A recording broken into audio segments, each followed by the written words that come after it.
This episode of Papaw's Woodshop is brought to you by MilesCraft, always the better idea. Hey everybody, Jason Collins, Papaw's Woodshop. Today we are starting a project that I've been really excited about for quite a long time. We are going to be building a sofa table bookcase with hidden gun storage. And we've got a couple of new sponsors that we're bringing on for this build. One of them is MilesCraft. So we'll be taking a look at some of their products today while we mill up the rough sawn oak top that we're going to use. So if you guys would like to see how we do it, stick around. So this is a piece of rough sawn red oak that I recently got from a friend of mine for a different project, and this is some that was left over. And what I really like about this is that it has a really nice bark inclusion that runs right down the middle of the board.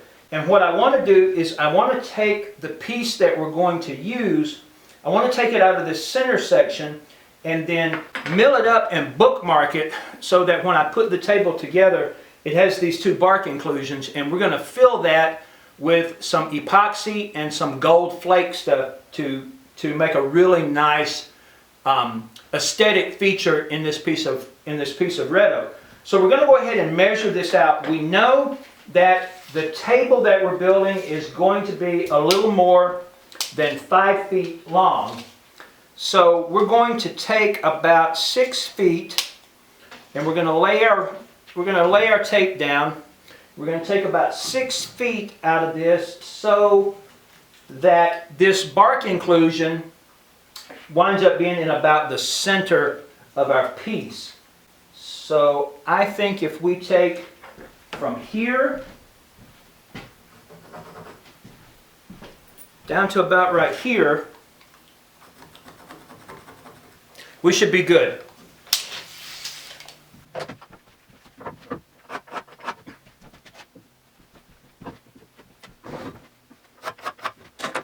So we're ready to cut this, and one of the coolest tools that you can have in your shop is going to be your speed square, because when it comes to cutting a straight line, literally all you have to do is just clamp this down to the board and you're ready to start cutting. So let's get started.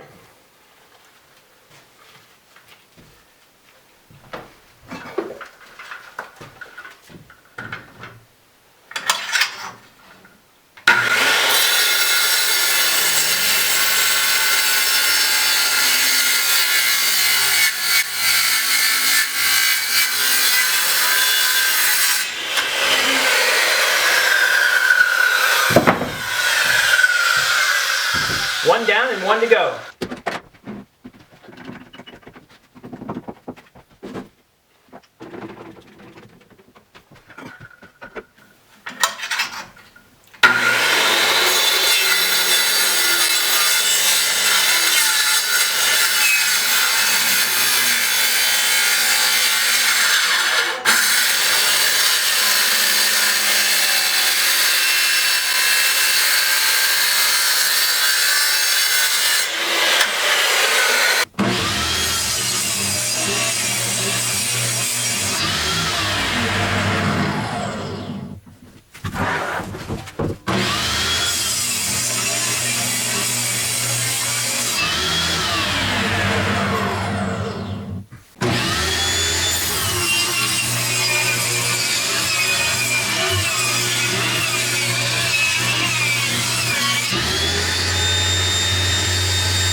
So we've got the boards milled down now to about 3/4 in thickness and a little oversized.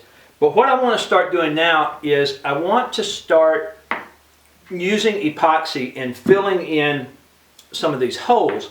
And originally when I had this idea, I wanted to use brass filings, like from a locksmith or something like that. You can actually buy it on eBay.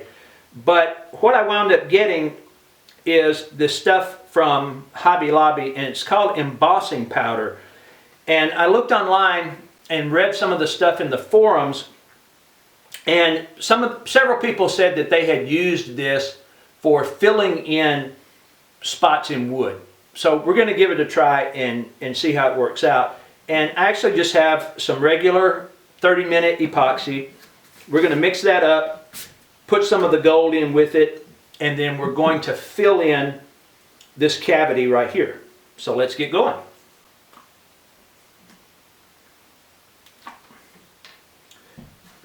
This is just standard 1-to-1 epoxy. It's a little chilly in my shop tonight, so it may take me a second to get this stuff moving. This is actually going to be one of the first times that I have done this way with the embossing powder. I've done it before with charcoal, which turned out really good. So we'll see how the embossing powder works. We're going to need quite a bit to fill in this hole.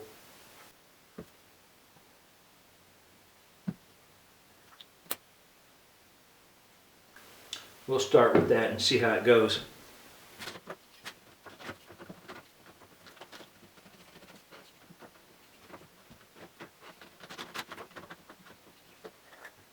I don't have a clue how much of this we're going to need, but we'll start with that and see how that works.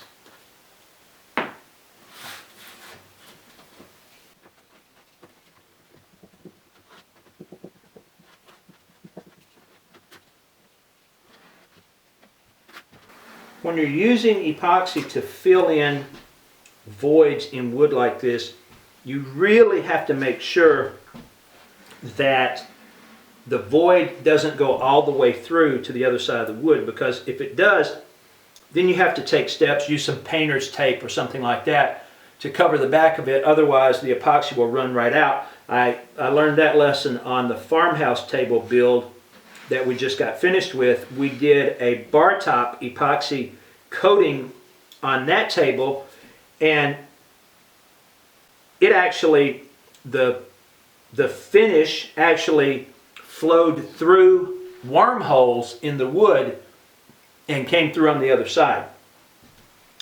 So there we have it. Basically we have this inclusion filled in with epoxy. And we'll check on this tomorrow and see how it comes out. I don't have a jointer, so I'm going to a friend of mine's tomorrow and I'm going to joint all 4 sides on these boards. So we're going to go ahead and do that. I'll finish filling in some of these inclusions and we'll take a look at it when we're done.